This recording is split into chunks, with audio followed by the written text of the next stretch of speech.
Staying in a house that no longer fits your life is costing you more than just space. It's draining your energy every single day. You feel like you're in limbo because you're guessing at the numbers and you're wondering, what if it's the wrong time to sell in Hamilton or Burlington? If you're waiting for a sign, this is it. You don't need a miracle. You need a plan. Today, I'm showing you the exact 3 steps to take so you can stop wondering and start knowing if a move actually makes sense for you. Here's the thing I see every single week. Most people I talk to in Oakville, Ancaster, or Waterdown, they seem to feel paralyzed by the what ifs. What if I sell my house and I can't find the right one to buy? What if I move and the interest rates make my payments impossible? What if I'm making a huge mistake and I should just wait for another year? Today, I'm going to address those what ifs with some real hard information. You cannot make a massive life decision like moving your family based solely on a gut feeling or a scary headline you saw on the news. You make it by gathering facts, one step at a time. By the time we get to the end of these 3 steps, the decision won't feel like a coin toss anymore. It will feel like a logical next step. Most people wait for the perfect market. I'm here to tell you the perfect market doesn't exist. Only the perfect move for your life. You can't make a big life decision based exclusively on a single feeling or a hunch. You make it by gathering facts, starting with your actual budget. Step 1 is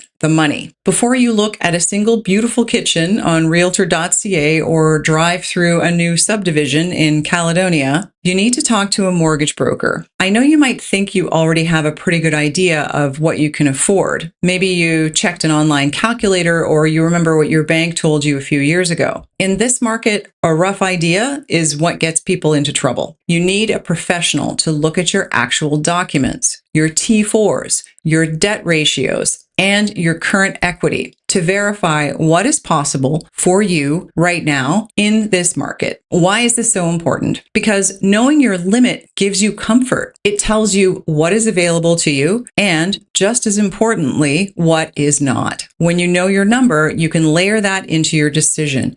If you found out you have equity, for example, and the new mortgage payment only means another $100 per month, the what if about money suddenly disappears. I've seen clients who thought they were priced out of Oakville only to realize that their home in Burlington had gained so much value that the jump was actually much smaller than they thought. But they would have never known that if they didn't pull the paperwork first. You aren't guessing anymore. Now you're shopping with a plan. Step 2 is the selling plan. Once we know the money part is solid, we have to look at your current home through a slightly different lens. This is where I come in. We aren't just going to put a sign in the yard and hope for the best. We create a specific plan for selling. So what I would do is I would walk through your house with you and give you a very honest list of things that need to be done. Maybe it's a fresh coat of paint in the hallway, or finally fixing the leaky faucet, or decluttering the garage so people can actually see how big it is. We figure out how to get it done together. We talk about timing, for example. Should we list in the spring when the gardens are beautiful, or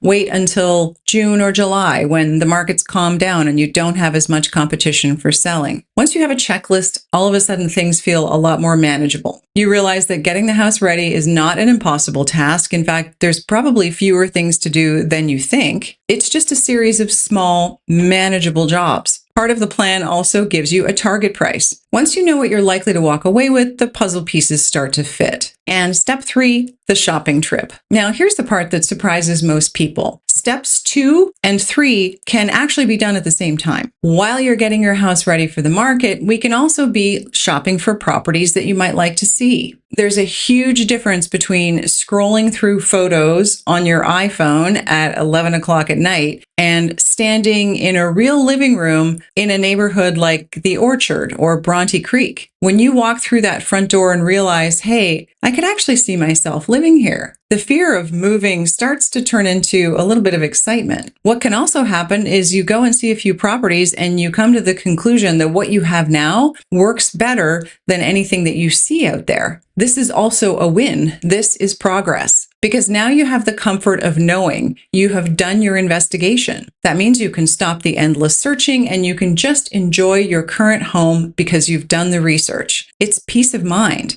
Either way, because you've done your research, the what ifs are now gone. When you combine these 3 steps, what tends to happen is the fog clears. Once you have an understanding of what you could sell for and how much equity you have, you will know exactly how much money is left over to buy the next place. Once you know that number, you can look online for properties for sale and see what's actually available in the budget. By the time you've completed these 3 very straightforward steps, you will have all the information you need to make a good decision. No more lying awake at night wondering if you're missing out or if you're about to make a mistake. You've already done the work. And now you can move forward or stay put with total confidence. Now you're taking control.